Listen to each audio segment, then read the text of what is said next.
ನಮಸ್ಕಾರ. ವಿಶೇಷ ನೇರ ಪ್ರಸಾರ ಕಾರ್ಯಕ್ರಮಕ್ಕೆ ಸ್ವಾಗತ. ನಾನು ಅಭಿಷೇಕ್ ರಾಮಪ್ಪ.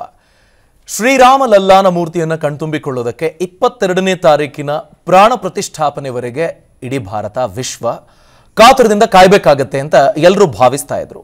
ಕಣ್ಣಿಗೆ ಪಟ್ಟಿ ಕಟ್ಟಲಾಗಿತ್ತು. ಆ ಮೂರ್ತಿಯ ಫೋಟೋ ನಮಗೆ ಕಾಣೋದಕ್ಕೆ ಸಿಕ್ಕಿತ್ತು.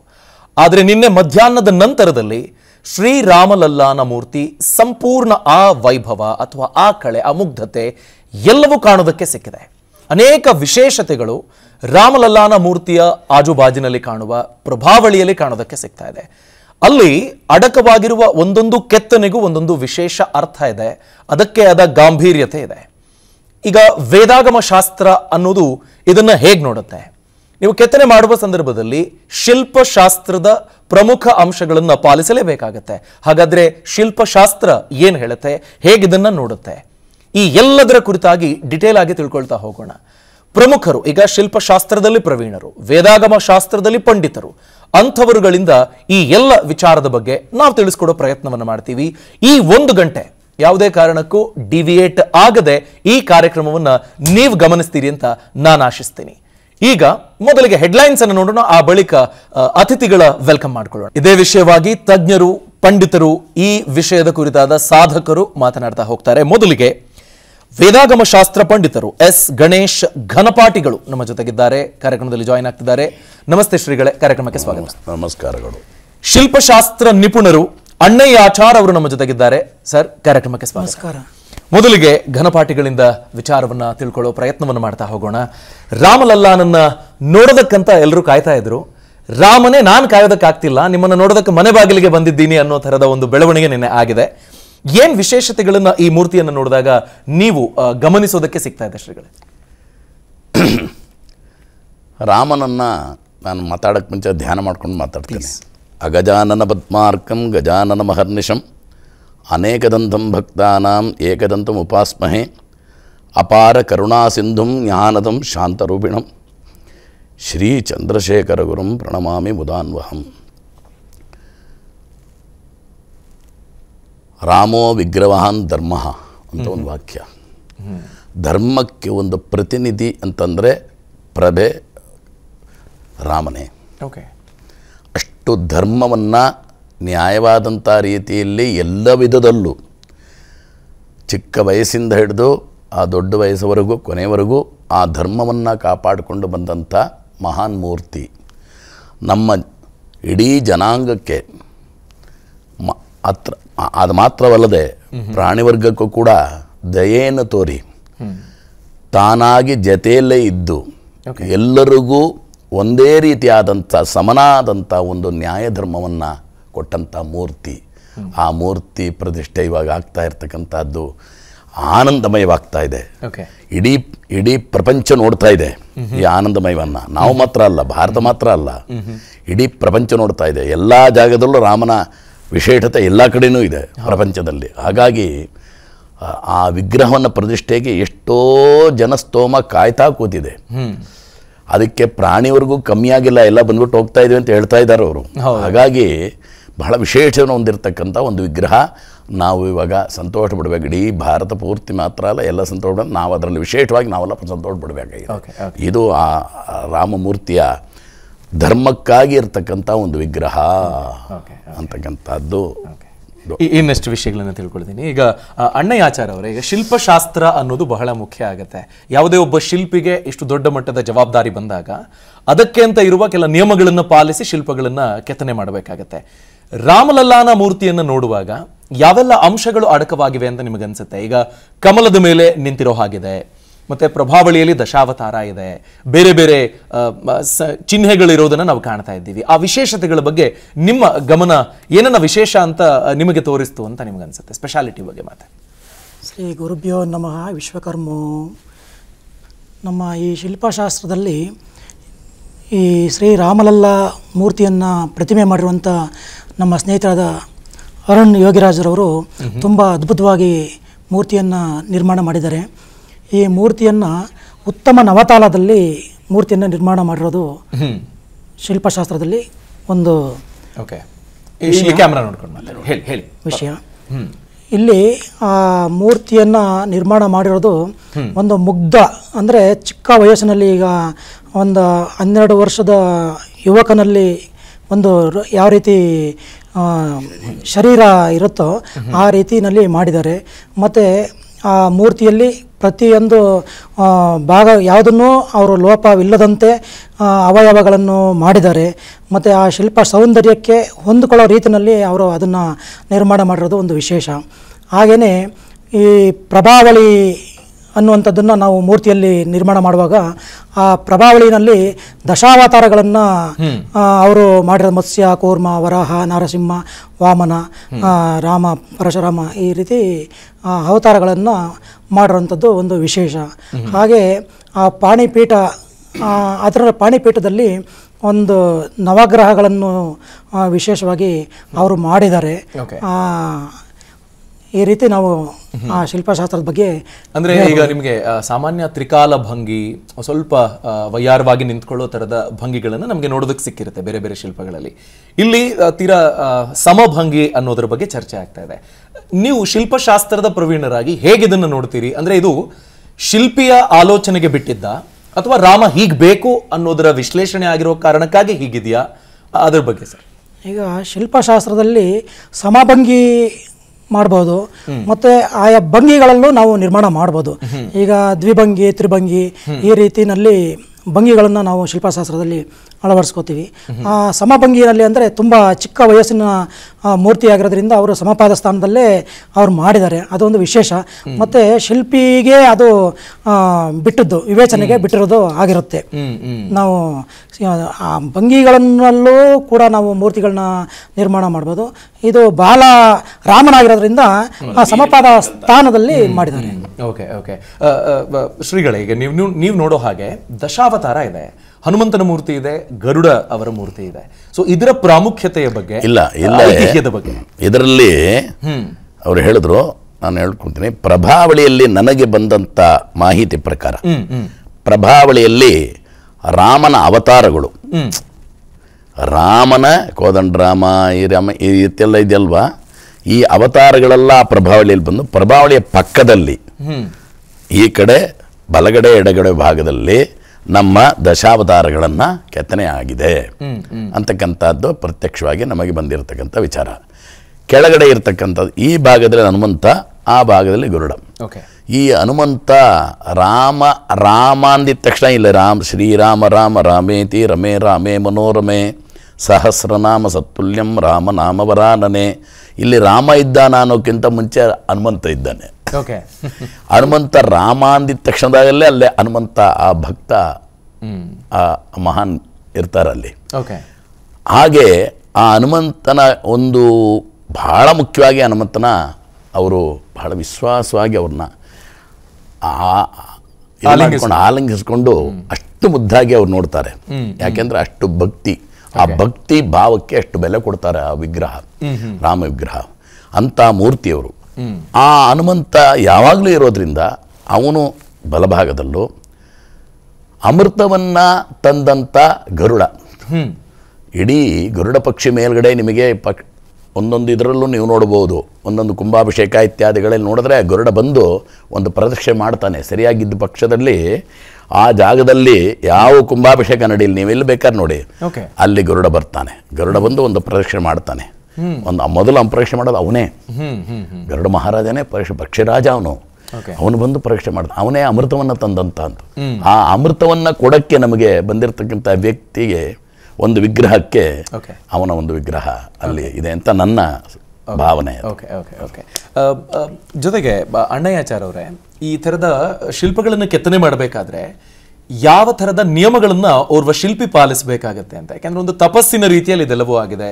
ಕುಟುಂಬದಿಂದ ದೂರ ಇದ್ರು, ಅವರಿಗೆ ಒಂದು ಇಮ್ಯಾಜಿನೇಷನ್ ಅಲ್ಲಿ ರಾಮ ಹೀಗೆ, ರಾಮನ ಅವತಾರ ಹೀಗೆ, ರಾಮನ ಮುಖ ಭಾವ ಹೀಗೆ, ಈ ಥರದ ಯಾವುದೇ ಉದಾಹರಣೆಗಳು ಇರದ ಸಂದರ್ಭ ಅವರು ಒಂದು ಪುಟ್ಟ ಬಾಲಕನಲ್ಲಿ ಶ್ರೀರಾಮನನ್ನ ತರೋದು ಅನ್ನೋದಿದೆಯಲ್ಲ, ಅದರ ತಪಸ್ಸಿನ ಬಗ್ಗೆ ನೀವು ಹೇಳೋದಾದ್ರೆ ಹೇಗೆ ಅವರು ಪಾಲಿಸಬೇಕಾಗತ್ತೆ ನಿಯಮಗಳನ್ನು? ಈ ಶಿಲ್ಪಿಯಾದವರು ಆ ಶಿಲ್ಪಶಾಸ್ತ್ರದ ಬಗ್ಗೆ ಹೆಚ್ಚಿನ ಅನುಭವವನ್ನು ಪಡೆದಿರಬೇಕು. ಈಗ ವಂಶ ಪಾರಂಪರ್ಯವಾಗಿ ಮೂರ್ತಿಯನ್ನು ರಚನೆ ಮಾಡ್ಕೊಂಡು ಬಂದಿದ್ರೆ ಆ ರೀತಿ ಅನುಭವಗಳು ಅವರಿಗೆ ಹೆಚ್ಚಿದಾಗಿ ಸಿಗುತ್ತೆ. ಅದೇ ರೀತಿ ಈಗ ಮಾಡಿರೋಂಥ ಶ್ರೀರಾಮನನ್ನು ಕೂಡ ಅವರು ಹೆಚ್ಚಿನ ಅನುಭವ ಪಡೆದೇನೆ ಈಗ ಮೂರ್ತಿನ ರಚನೆ ಮಾಡೋಕ್ಕೆ ಅವಕಾಶ ಸಾಧ್ಯವಾಗಿರೋದು, ಅದನ್ನು ಹೇಳ್ಬೋದು. ಹಾಗೆಯೇ ಈಗ ನಾವು ಒಂದು ಮೂರ್ತಿಯನ್ನು ರಚನೆ ಮಾಡಬೇಕು ಅಂದರೆ ಕೆಲವೊಂದು ನಿಯಮಗಳು ಇರ್ತವೆ. ಈಗ ದಿನನಿತ್ಯ ಅವರು ಸಂಧ್ಯಾ ವಂದನೆ, ಗಾಯತ್ರಿ ಮಂತ್ರ ಜಪ ಈ ರೀತಿ ಮತ್ತು ಗುರು ಅನುಷ್ಠಾನಗಳನ್ನ ಇಟ್ಕೊಂಡ್ರೇ ಅದು ಮೂರ್ತಿಯನ್ನು ನಿರ್ಮಾಣ ಮಾಡೋಕ್ಕೆ ಸಾಧ್ಯ. ಆ ಭಾವನೆ ತುಂಬಬೇಕು ಅಂದರೆ ಎಲ್ಲರೂ ಮಾಡೋಕ್ಕೆ ಸಾಧ್ಯ ಇಲ್ಲ. ಏಕಾಗ್ರತೆ ತುಂಬ ಅವಶ್ಯಕತೆ ಇರುತ್ತದೆ. ಅದರಿಂದ ಅವರು ಅಷ್ಟು ಮೂರ್ತಿಯನ್ನು ಮಾಡೋಕ್ಕೆ ಸಾಧ್ಯವಾಯಿತು ಅಂತ ಹೇಳ್ಬೋದು ನಾನು. ಜೊತೆಗೆ ಈ ಶಿಲ್ಪಶಾಸ್ತ್ರ ಅಂತ ಬಂದಾಗ ಬೇರೆ ಬೇರೆ ಪ್ರದೇಶಗಳಿಗೆ ಅಲ್ಲಿನ ಪರಿಸ್ಥಿತಿಗೆ ಅನುಗುಣವಾಗಿ ಬದಲಾಗೋ ಸಾಧ್ಯತೆ ಇರುತ್ತೆ, ಅಥವಾ ದೇಶದಾದ್ಯಂತ ಒಂದೇ ತರದ ಶಿಲ್ಪಶಾಸ್ತ್ರವನ್ನ ಬಳಸಿಕೊಡ್ತಾರೆ, ಹೇಗಾಗುತ್ತೆ? ಅಂದ್ರೆ ಶಿಲ್ಪಶಾಸ್ತ್ರ ಎಲ್ಲಾ ಕಡೆನೂ ಒಂದೇ ಇರುತ್ತೆ, ಏನ್ ಬೇರೆ ಚೇಂಜಸ್ ಏನ್ ಇರಲ್ಲ. ಅಂದ್ರೆ ಅವರು ಮೂರ್ತಿ ಕೆತ್ತನೆ ಮಾಡೋ ಒಂದು ವಿಭಿನ್ನತೆ ಬಿಟ್ರೆ. ಯಾವ ರೀತಿ ವಿಭಿನ್ನತೆ ಸರ್? ಒಂದು ಉದಾಹರಣೆ ಕೊಡೋದಾದ್ರೆ, ಈಗ ದಕ್ಷಿಣ ಭಾರತದಲ್ಲಿ ಹೀಗೆ, ಉತ್ತರ ಭಾರತದಲ್ಲಿ ಹೀಗೆ ಅನ್ನೋ ತರದಾದ್ರೆ ಏನ ವ್ಯತ್ಯಾಸಗಳು ಅಂತ ವೀಕ್ಷಕರ ಕುತೂಹಲವನ್ನ ತಣಿಸೋದಕ್ಕೆ. ಈಗ ನಮ್ಮ ಮೈಸೂರು ಪ್ರಾಂತ್ಯ ಆಗ್ಬೋದು, ಕರ್ನಾಟಕದಲ್ಲಿ ಕೃಷ್ಣಶಿಲೆ ಈಗೇನು ನಾವು ರಾಮಲಲ್ಲಾ ಮೂರ್ತಿಯನ್ನು ನೋಡ್ಬೋದು, ಅದು ನಮ್ಮ ವ್ಯಾಪ್ತಿಯಲ್ಲಿ ಸಿಗುವಂತ ಶಿಲೆ, ಆ ಶಿಲೆನಲ್ಲೇ ಮಾಡುವಂಥದ್ದು. ಮತ್ತು ತಮಿಳುನಾಡಿಗೆ ಹೋದರೆ ಅಲ್ಲಿ ಕಪ್ಪು ಶಿಲೆ ಅದರಲ್ಲಿ ಮಾಡ್ತಾರೆ. ಮತ್ತು ಉತ್ತರ ಭಾರತ ಆ ಕಡೆ ಎಲ್ಲ ಹೋದರೆ ಅಮೃತ ಶಿಲೆ ಆಗ್ಬೋದು, ಈ ರೀತಿ ಅದೇ ಮಾರ್ಬಲ್ ಮರದಲ್ಲೂ ಮಾಡ್ತಾರೆ.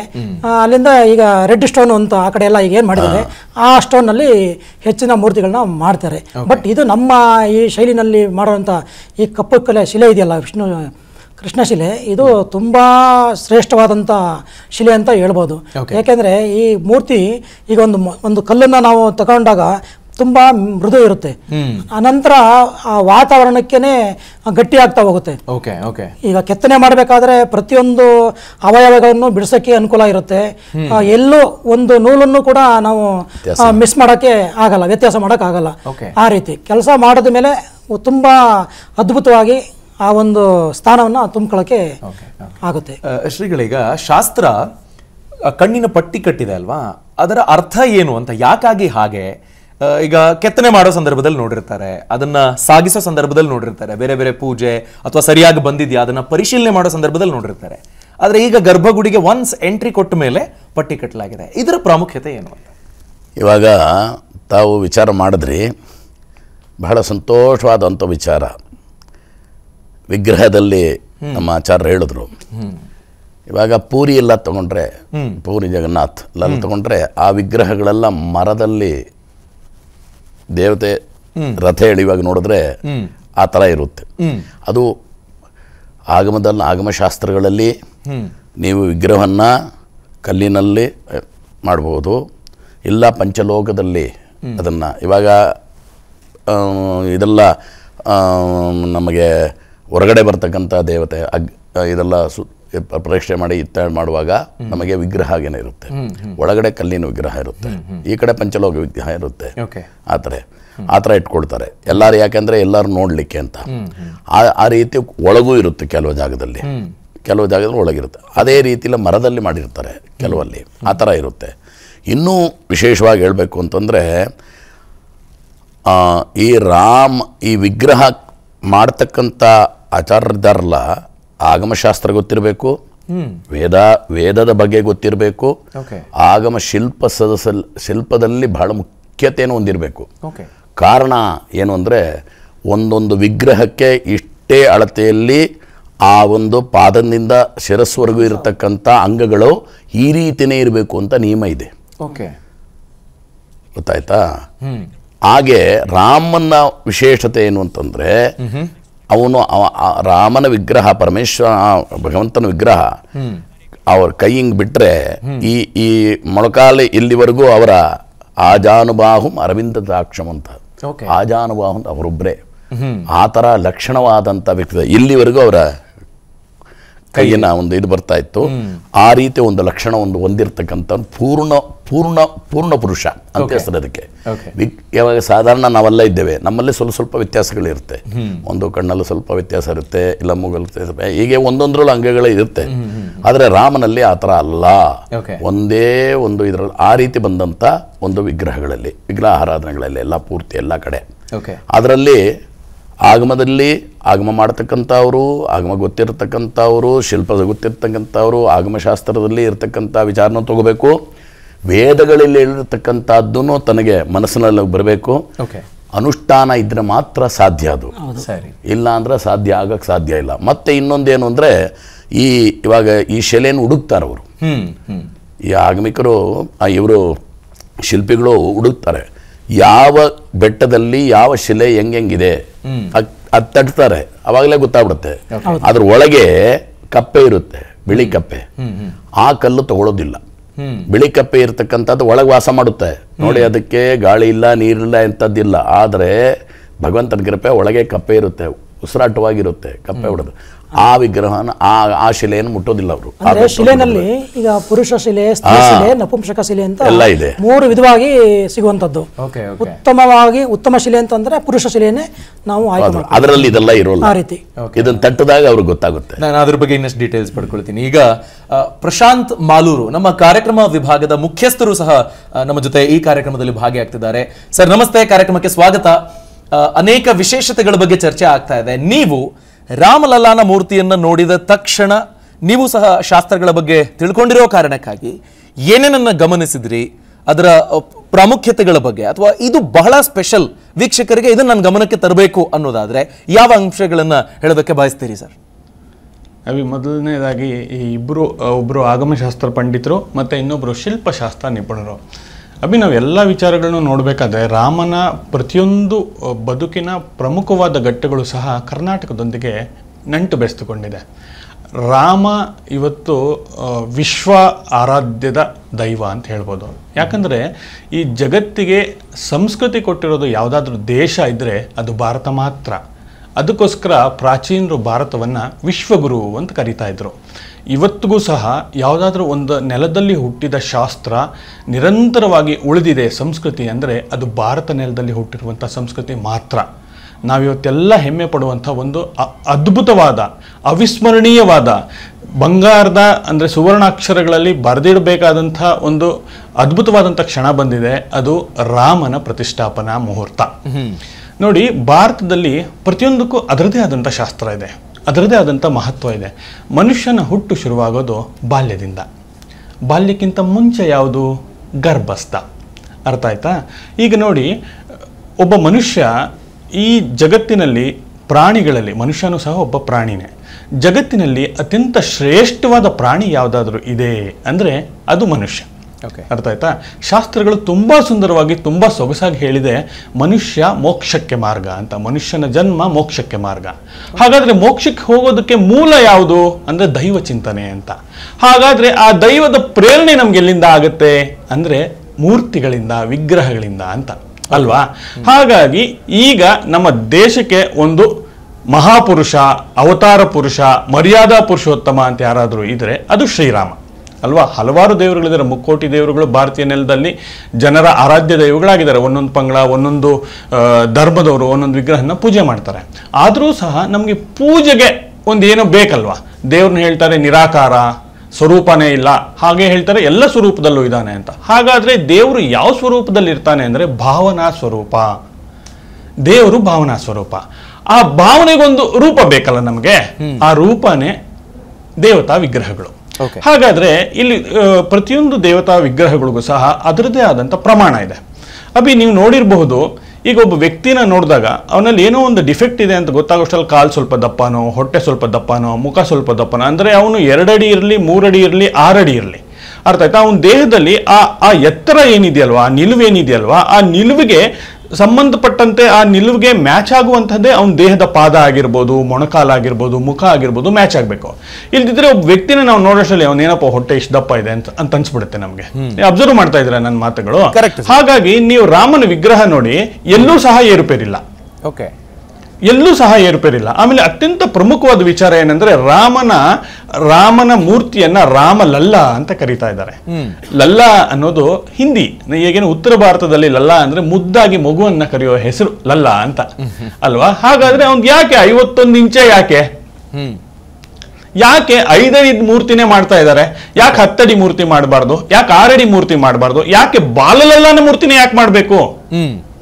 ನಾವು ರಾಮನ್ನ ಬಾಲರೂಪದಲ್ಲಿ ನೀವು ಪೂಜೆ ಮಾಡಿದಿರ ತುಂಬಾ ಕಡಿಮೆ. ಹೌದು, ರಾಮಾಯಣದ ಕಾವ್ಯಗಳಲ್ಲಿ ವಾಲ್ಮೀಕಿ ಉಲ್ಲೇಖ ಮಾಡ್ತಾ ಹೋಗ್ತಾರೆ, ರಾಮಲಲ್ಲ ಅಂದ್ರೆ ಬಾಲ ವಿಗ್ರಹವನ್ನ ಉಲ್ಲೇಖ ಮಾಡ್ತಾ ಹೋಗ್ತಾರೆ, ರಾಮನ ಲೀಲಾ ವಿನೋದಗಳು ಬಾಲ್ಯದಲ್ಲಿ ಹೇಗಿತ್ತು ಅಂತ. ಹಾಗಾದ್ರೆ ನೀವು ಭಾರತದಲ್ಲಿ ಎಲ್ಲಾದ್ರೂ ರಾಮಲಲ್ಲನ ವಿಗ್ರಹ ಅಂದ್ರೆ ಬಾಲರಾಮನ ಮೂರ್ತಿಯ ವಿಗ್ರಹಗಳಿಗೆ ಪೂಜೆ ಆಗ್ತಾ ಇರೋದು ನೀವು ನೋಡಿದ್ರೆ ಅಂದ್ರೆ ತುಂಬಾ ಕಡಿಮೆ ಇದೆ. ಬಟ್ ಬಹುತೇಕವಾಗಿರೋದು ರಾಮ, ಸೀತಾ, ಲಕ್ಷ್ಮಣ, ಹನುಮಂತ ಇರ್ತಾರೆ. ಹೌದು ಅಲ್ವಾ? ಬರೀ ರಾಮನದು ವಿಗ್ರಹನೇ ಪೂಜೆಗೊಳ್ತಾ ಇರೋದು ತುಂಬಾ ಕಡಿಮೆ ಇದೆ. ಕೆಲವೊಂದು ವಿಶೇಷವಾದ ಕ್ಷೇತ್ರಗಳಲ್ಲಿದೆ, ಬಟ್ ಆ ಕ್ಷೇತ್ರಗಳಲ್ಲಿ ಅದರದೇ ಆದ ವಿಶೇಷತೆ ಇರುತ್ತೆ ಅಲ್ವಾ? ಇಲ್ಲಿ ರಾಮಲಲ್ಲನ ಮೂರ್ತಿನೇ ಯಾಕೆ ಪ್ರತಿಷ್ಠಾಪನೆ ಮಾಡಬೇಕು? ದಶರಥನಿಗೆ ಮಕ್ಕಳಿರಲ್ಲ ಅಲ್ವಾ? ದಶರಥ ಪುತ್ರಕಾಮೇಷ್ಟಿ ಯಾಗದ ನಂತರ ಮಕ್ಕಳನ್ನ ಪಡಿತಾರೆ. ಅರ್ಥ ಆಯ್ತಾ? ಮಕ್ಕಳ ಮುಗ್ಧತೆ ಶುರುವಾಗೋದು ಯಾವಾಗ್ರಿಂದ ಅಂದ್ರೆ ಮಕ್ಕಳು ಮಾತಾಡೋದು ಶುರುವಾದಾಗ ಅಲ್ವಾ? ರಾಮನ ವಿಶೇಷತೆ ಶುರುವಾಗಿದ್ದು ರಾಮ 2 ವರ್ಷಕ್ಕೆ ಮಾತಾಡ್ತಾನೆ ಅಂತ ಕೆಲವೊಂದು ಕಡೆ ಪುರಾಣಗಳಲ್ಲಿ ಉಲ್ಲೇಖ ಇದೆ. ಅರ್ಥ ಆಯ್ತಾ? ಅಂದ್ರೆ ಅದು ಆಗಿನ ಕಾಲ ರಾಮನ ಯುಗ ಧರ್ಮ. ಯಾವತ್ತೂ ಅಷ್ಟೇ ನಾವು ಮಾತಾಡುವಾಗ, ಧಾರ್ಮಿಕವಾದ ವಿಚಾರಗಳು ಮಾತಾಡುವಾಗ ಶಾಸ್ತ್ರಜ್ಞಾನ ಅತ್ಯಂತ ಪ್ರಮುಖವಾದದ್ದು. ಯಾಕಂದ್ರೆ ತಸ್ಮಾತ್ ಶಾಸ್ತ್ರಂ ಪ್ರಮಾಣೇತ್ ಅಂತ ಶಾಸ್ತ್ರ ಏನು ಹೇಳಿದೆ ಅಂದ್ರೆ ಅದು ಸಿದ್ಧಾಂತವಾಗಿರುತ್ತೆ ಅಂತ. ಈಗ ಹೇಳೋದಕ್ಕಾಗಲ್ಲ ನಾವು, ಯಾಕಂದ್ರೆ ಹಲವಾರು ಗ್ರಂಥಗಳು ತರ್ಜುಮೆ ಆಗಿ ಅವ್ರವ್ರ ಭಾವನೆ, ಅವ್ರವ್ರ ಭಕ್ತಿಗೆ ಅನುಗುಣವಾಗಿ ಬರ್ತಾ ಹೋಗ್ತಾರೆ, ಬರ್ದಿರ್ತಾರೆ, ಉಲ್ಲೇಖ ಮಾಡಿರ್ತಾರೆ. ಹಾಗಾಗಿ ತಸ್ಮಾತ್ ಶಾಸ್ತ್ರಂ ಪ್ರಮಾಣೇತ್ ಅಂತ ಶಾಸ್ತ್ರಗಳಲ್ಲಿ ಉಲ್ಲೇಖ ಆಗಿರೋ ಪ್ರಕಾರ ಆಗ ರಾಮ ಮಾತಾಡ್ತಾ ಇದ್ದು ದಶರಥನೊಂದಿಗೆ 2 3 ವರ್ಷದ ನಂತರ ಮುದ್ದಾಗಿ ಮಾತಾಡ್ತಾ ಇರ್ತಾನೆ. ಆಮೇಲೆ ಪ್ರತಿಯೊಬ್ಬ ವ್ಯಕ್ತಿಯ ಬದುಕಿನಲ್ಲಿ ಪ್ರಮುಖವಾದ ಘಟ್ಟ ಆಗ ಯುಗಧರ್ಮ. ನಾನು ಹೇಳ್ತಾ ಇರೋದು ಈಗ ನಾವು ಕಲಿಯುಗ ಅಂತ ಹೇಳ್ತೀರಿ. ರಾಮ ಇದ್ದಿದ್ದು ಯಾವ ಯುಗದಲ್ಲಿ? ತ್ರೇತಾಯುಗ. ತ್ರೇತಾಯುಗಕ್ಕೊಂದು ಯುಗಧರ್ಮ ಇದೆ ಅಭಿ. ದ್ವಾಪರ ಯುಗಕ್ಕೊಂದು ಯುಗಧರ್ಮ ಇದೆ. ಆಗ ಒಂದು ಶಾಸ್ತ್ರಗಳಿದೆ, ಆಗ ಪಾಲನೆ ಮಾಡ್ತಾ ಇದ್ದಿದ್ದು ವಿಧಿವಿಧಾನಗಳಿದೆ. ನೀವು ಕಂಪೇರ್ ಮಾಡಕ್ ಸಾಧ್ಯ ಇದೆಯಾ ತ್ರೇತಾಯುಗಕ್ಕೂ ಮತ್ತೆ ನಾವು ಕಲಿಯುಗಕ್ಕೂ? ಈಗ ಎಷ್ಟೆಲ್ಲ ಭೌತಿಕವಾಗಿ ಡೆವಲಪ್ಮೆಂಟ್ಸ್ ಆಗಿದೆ, ಆದ್ರೆ ಆಧ್ಯಾತ್ಮಿಕವಾದ ಡೆವಲಪ್ಮೆಂಟ್ ಏನಿದೆಯಲ್ಲ, ಈಗಲೂ ಸಹ ಮನುಷ್ಯ ಆ ಆಧ್ಯಾತ್ಮಿಕವಾದ ಒಂದು ಎಸೆನ್ಸ್ ನ ಪಡೆಯೋದಕ್ಕೆ ಮನುಷ್ಯನಿಗೆ ಸಾಮರ್ಥ್ಯ ಇದೆ. ಇರ್ಲಿ, ಆ ವಿಚಾರ ಇನ್ ಸ್ವಲ್ಪ ಡೀಪ್ ಆಗಿ ಹೋಗುತ್ತೆ. ಯಾಕೆ ರಾಮಲಲ್ಲನ 5 ವರ್ಷದ ಬಾಲ ಪ್ರತಿಮೆ? ಈ ಯಾರೇ ಆಗ್ಲಿ ರಾಮಲಲ್ಲನ ಮೂರ್ತಿ ನೋಡೋಷ್ಟರಲ್ಲಿ ಯಾರಿಗೆ ಅದು ಗೊತ್ತಿಲ್ದಿರ ಇರ್ಲಿ, ರಾಮಲಲ್ಲನ ಮೂರ್ತಿ ಇದು ಬಾಲರೂಪ ಅಂತ ಹೇಳ್ದಿರ ಇದ್ರೂ ಸಹ, ಗೊತ್ತಿಲ್ದಿರ ಇರೋ ವ್ಯಕ್ತಿಗೂ ಸಹ ನೀವು ತೋರ್ಸೋಷ್ಟರಲ್ಲಿ ಈ ವಿಗ್ರಹ ನೋಡಿದ್ರೆ ನಿಮ್ಗೆ ಹೇಗೆ ಕಾಣಿಸುತ್ತೆ ಅಂತ ಹೇಳೋಷ್ಟರಲ್ಲಿ ಇದು ಬಾಲಮೂರ್ತಿ ಅಂತ ಹೇಳ್ತಾರೆ. Definitely sir. ಹಾಗೆ ಸಂಪರ್ಕದಲ್ಲಿದೆ ಸರ್, ಇನ್ನಷ್ಟು ಮಾಹಿತಿ ನಿಮ್ಮಿಂದ ಪಡ್ಕೊಳ್ತೀನಿ ನಾನು. ಈಗ ಆಗಮ ಪ್ರವೀಣರು ಮೈಸೂರಿನಿಂದ ಡಾಕ್ಟರ್ ಶೆಲ್ವಪಿಳ್ಳೈ ಅಯ್ಯಂಗಾರ್ ಅವರು ನೇರ ಸಂಪರ್ಕಕ್ಕೆ ಲಭ್ಯರಾಗ್ತಿದ್ದಾರೆ. ಸರ್ ನಮಸ್ತೆ, ಕಾರ್ಯಕ್ರಮಕ್ಕೆ ಸ್ವಾಗತ. ನಮಸ್ಕಾರ ಸರ್. ನಮಸ್ಕಾರ. ನಿನ್ನೆ ರಾತ್ರಿ ಸಹ ನೀವು ಅನೇಕ ವಿಷಯಗಳನ್ನು ತಿಳಿಸ್ಕೊಡ್ತಾ ಇದ್ರಿ ಸರ್ ಇದ್ರ ಬಗ್ಗೆ. ಈಗ ಪ್ರಭಾವಳಿ ಇರಬಹುದು, ರಾಮ ಇಡೀ ಸಮಾಜದ ಒಳಿತಿನ ಬಗ್ಗೆ ಯೋಚನೆ ಮಾಡಿದ ರಾಮನ ಆ ತೇಜಸ್ಸಿರಬೇಕು, ಪುಟ್ಟ ಬಾಲಕನ ಹಾಗೆ ಮುಗ್ಧತೆನೂ ಇರಬೇಕು, ರಕ್ಷಣೆಗೆ ನಾನು ಸದಾ ಸಿದ್ಧ ಅನ್ನುವ ಬಾಣ ಬಿಲ್ಲೂನು ಇರಬೇಕು. ಇದೆಲ್ಲವೂ ಅಡಕವಾಗಿದೆ. ಸೊ ಈ ಪ್ರಕ್ರಿಯೆ ಕುರಿತಾಗಿ ನಿಮ್ಮ ಅಂದಾಜು ಏನು ಅಂತ ಸರ್? ಯಾವ ಥರದ ತಪಸ್ಸಿನಿಂದ ಈ ಥರದೊಂದು ತೇಜಸ್ಸು ಮೂರ್ತಿಯಲ್ಲಿ ನಮಗೆ ಕಾಣೋದಕ್ಕೆ ಸಿಗುತ್ತೆ? ಈ ಪ್ರಕ್ರಿಯೆ ಬಗ್ಗೆ ನೀವೇನನ್ನ ಅರ್ಥ ಮಾಡ್ಕೊಳ್ಳೋದಕ್ಕೆ ಸಾಧ್ಯ ಆಗಿದೆ? ಹಾಗೆಯೇ ಮೂರ್ತಿನ ನೋಡುವಾಗ ನಿಮಗೆ ಕಂಡು ಬಂದ ವಿಶೇಷತೆಗಳ ಬಗ್ಗೆ ನೀವು ಹೇಳೋದಾದ್ರೆ ಸರ್. ಅಯೋಧ್ಯಾಧಿಪತಿಂ ವಿಷ್ಣುಂ ಶರಚಾಪಸಮನ್ವಿತಂ ಜನ್ಮಭೂಮೌ ಸ್ಥಿತಂ ದೇವಂ ಬಾಲರಾಮಮಹಂ ಭಜೆ. ಮುಖ್ಯವಾಗಿ ಈ ಎಲ್ಲ ಪ್ರಕ್ರಿಯೆನ ಆಗಬೇಕು ಅಂತಂದ್ರೆ ಇದು ಸಾವಿರಾರು ಕೋಟಿ ಜನರ ತಪಸ್ಸಾಗಿದೆ. ಇದು ಒಬ್ಬರ ಇದಲ್ಲ, ಪುಣ್ಯ ಪಾಕ ಅಂತ ಕರಿತೀವಿ. ಯಾವುದೋ ಒಂದು ಕಡೆ ನಾವು ಒಂದು ಸ್ವೀಟ್ ಮೈಸೂರು ಪಾಕನ್ನ ಮಾಡ್ತೀವಿ. ಮೈಸೂರು ಪಾಕನ್ನ ಒಬ್ಬ ಅಡಿಗೆಯವನು ಮಾಡ್ತಾನೆ. ಆ ಮೈಸೂರು ಪಾಕನ್ನ ಅಡಿಗೆಯವನು ಮಾಡಬೇಕಾದ್ರೆ ಕಡಲೆ ಹಿಟ್ಟು ಮತ್ತು ತುಪ್ಪ ಮತ್ತು ಸಕ್ಕರೆ ಇತ್ಯಾದಿ ಪದಾರ್ಥಗಳನ್ನು ಬೆರೆಸಿದಾಗ ಒಂದು ಪಾಕ ಬರುತ್ತೆ. ಆ ಪಾಕದಲ್ಲಿ ಮೈಸೂರು ಪಾಕ್ ಬರುತ್ತೆ.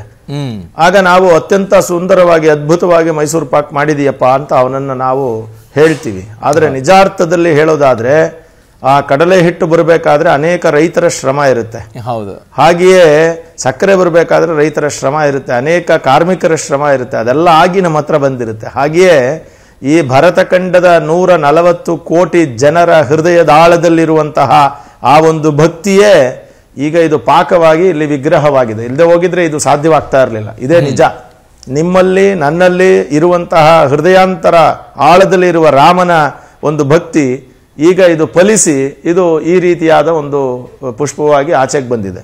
ನಾವು ಅದನ್ನ ಅರುಣ್ ಯೋಗಿರಾಜ್ರವರು ಕೂಡ ಹೇಳಿದ್ರು. ನಾನು ಅದನ್ನು ಬಹಳ ಸಂತೋಷ ಪಡ್ತೀನಿ. ಕಾರಣ ಏನು ಅಂದರೆ, ನಾನು ಮಾಡಲಿಲ್ಲ, ರಾಮ ಮಾಡಿಸ್ಕೊಂಡ ಅನ್ನುವಂತಹ ಪದಗಳನ್ನು ಹೇಳಿದ್ರು. ಅದೇ ಥರ ನೀವು ಇವಾಗ ಸುಪ್ರೀಂ ಕೋರ್ಟನ್ನು ನೋಡಿ, ಇವತ್ತು ತೀರ್ಪು ಕೊಟ್ಟಿದ್ದಲ್ಲ, ಅದು 2010ರಲ್ಲಿ ತೀರ್ಪು ಬಂತು. ಆದರೆ ಆ ತೀರ್ಪಿಗೆ ಮುಂಚೆ ಅದಕ್ಕೆ ಸಾವಿರಾರು ಪುಟಗಳ ದಾಖಲೆಯನ್ನು ಒದಗಿಸಿದವರಿದ್ದಾರೆ. 500 ವರ್ಷಗಳಿಂದ ಅದಕ್ಕೆ ಹೋರಾಡ್ತಾ ಬಂದಿರೋರಿದ್ದಾರೆ. ಆಮೇಲೆ 500 ವರ್ಷಗಳಿಂದ ರಾಮಾನಂದಿ ಪರಂಪರೆಯವರ ಚರ್ಚೆಗಳಿದೆ.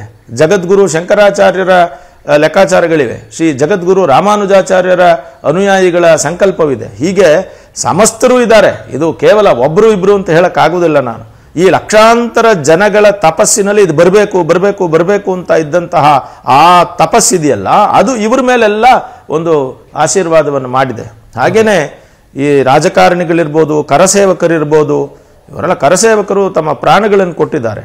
ಸೊ ಹಾಗಾಗಿ ಇದು ಯಾರ ಫಲ ಅಂತ ಕೇಳಿದ್ರೆ ಒಬ್ಬರ ಫಲ ಅಲ್ಲ, ಇದು ಎಲ್ಲರ ಫಲವು. ಹಾಗಾಗಿ ರಾಮ ಇವತ್ತು ಆ ಶಿಲ್ಪ ಮೂಡಿ ಬಂದಿರೋದು ಕೇವಲ ಒಂದು ವ್ಯಕ್ತಿಯ ಒಂದು ಪರಿಶ್ರಮ ಅಂತ ಹೇಳಿದ್ರು ಕೂಡ ಅದರ ಹಿಂದೆ ಸಾವಿರಾರು ಜನರ ಆಶೀರ್ವಾದ, ಭಾವುಕತೆ ಅದೆಲ್ಲ ಇದೆ ಅನ್ನೋದನ್ನು ನಾವು ಅರ್ಥ ಮಾಡಿಕೊಂಡಾಗ ಈ ಬಾಲರಾಮ ಈಗ ಅಲ್ಲಿ ಬಂದಿದ್ದಾನೆ, ನಮಗೆ ಆನಂದವನ್ನು ಉಂಟು ಮಾಡ್ತಾ ಇದ್ದಾನೆ. ಕಲ್ವೇ ಮಂದಸ್ಮಿತ ಮುದಾರಾಂಗಂ ಕರುಣಾಪೂರ್ಣ ಲೋಚನಂ ಜನ್ಮಭೂಮೌ ಸ್ಥಿತಂ ದೇವಂ ಬಾಲರಾಮ ಮಹಂ ಭಜೆ ಸೂರ್ಯಕೋಟಿ ಪ್ರತೀಕಾಶಂ ಕೌಸಲ್ಯಾನಂದವರ್ಧನಂ ಜನ್ಮಭೂಮೌ ಸ್ಥಿತಂ ದೇವಂ ಬಾಲರಾಮ ಮಹಂ ಭಜೆ ಅನೇಕ ಕೋಟಿ ಭಕ್ತಾನಾಂ ನಿಜಾನಂದ ಪ್ರದಾಯಕಂ ಜನ್ಮಭೂಮೌ ಸ್ಥಿತಂ ದೇವಂ ಬಾಲರಾಮ ಮಹಂ ಭಜೆ. ಹೀಗೆ ಅನೇಕ ಕೋಟಿ ಭಕ್ತರಿಗೆ ಆನಂದವನ್ನು ಕೊಡೋದಕ್ಕೋಸ್ಕರ ಅಲ್ಲಿ ಬಂದು ನಿಂತಿದ್ದಾನೆ ಅನ್ನೋದು ನಮ್ಮ ಅಭಿಪ್ರಾಯ.